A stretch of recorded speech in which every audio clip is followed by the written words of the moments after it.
I have certainly not the intention of going fully into the subject of astrology in these lectures. There would not be time. But I want at this point to call your attention to its true nature. We can put it in a very few words.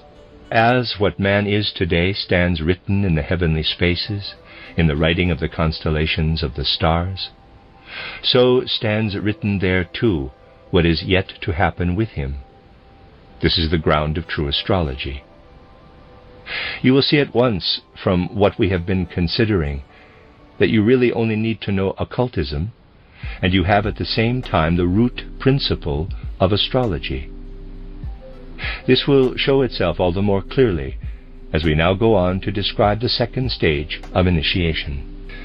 We have seen that in order to attain to the first stage of initiation, it is important for the pupil to take his start from the human form, from man as he presents himself to physical sight.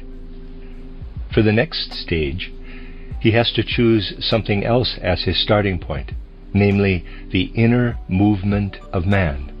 We have to derive these 7 members of what we may call the man of inner movement. And since the relationship of these movements to one another corresponds to the relationship of the planets of our planetary system, we can also designate these several movements with the signs that belong to the planets thus. Movement into upright posture, Saturn. Movement of thinking, Jupiter. Movement of speaking, Mars. Movement of the blood, Sun. Movement of the breath, Mercury. Movement of the glands, Venus. Movement of reproduction, Moon. Having thus come to the recognition of how the guiding spirits of the planets are connected with the several members of the man of inner movement, you will be able to follow me when I say that in the allocation of the signs to the several members, we are already touching the fundamental principle of all genuine astrology.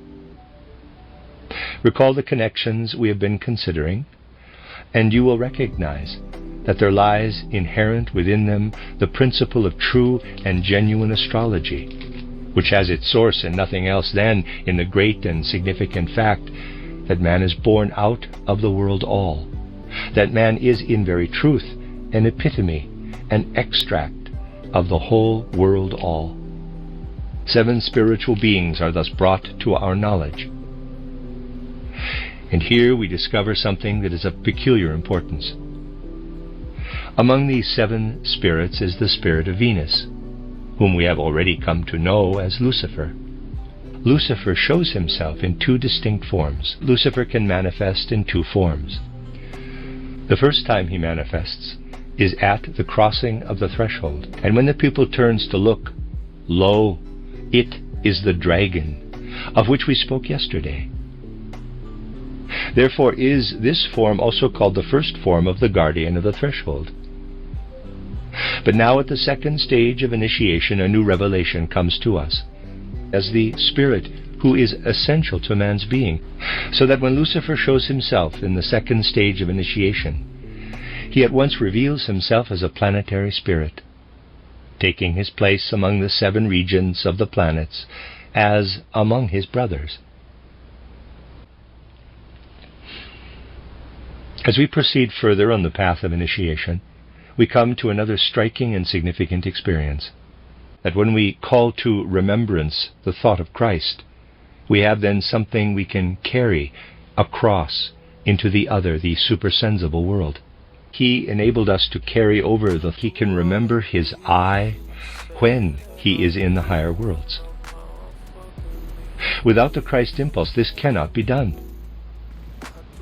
Christ thus becomes a helper in the initiations of modern time, and will be increasingly so for pupils in occultism. As man advances in wisdom, he will realize how deep is his need of the Christ. Christ is there for the simplest of men. This Christ power has to do with the power of the sun. We had, as it were, a presentiment of the connection. Now, at the second stage, something more is added. The Christ power reveals itself to us as a form. I may even say as a form or figure that we can grasp and perceive, that we can gradually learn to know more intimately, that grows clearer and clearer to us in the supersensible world. At this second stage of initiation, we are brought into a nearer knowledge of the supersensible Christ. And then this Christ shows us that he calls the directing spirit of Venus, who, as we have learned, is Lucifer, his brother, calls him his brother, accounting him a planetary spirit like the other planetary spirits. So that when Lucifer shows himself in the second stage of initiation, he at once reveals himself as a planetary spirit, taking his place among the 7 regions of the planets as among his brothers. We enter thus into a world where we find what we might call a highly exalted college of 7 planetary spirits, who are in completely brotherly relation one with another. But here lurks a danger, and the pupil must needs possess himself of a great deal more knowledge, if he is not to go under at this point. For he must on no account simply receive easily what here shows itself to him. He must earnestly endeavor to acquire an exact knowledge of what lies behind it. When we come to enter into occult knowledge in detail, we can look in many directions for help to find our way. Although we have learned to recognize the 7 brothers, who are the 7 planetary spirits, we are still a long way from any full knowledge of them. 7 brothers may be quite different one from another, and the difference does not perhaps show itself at first sight.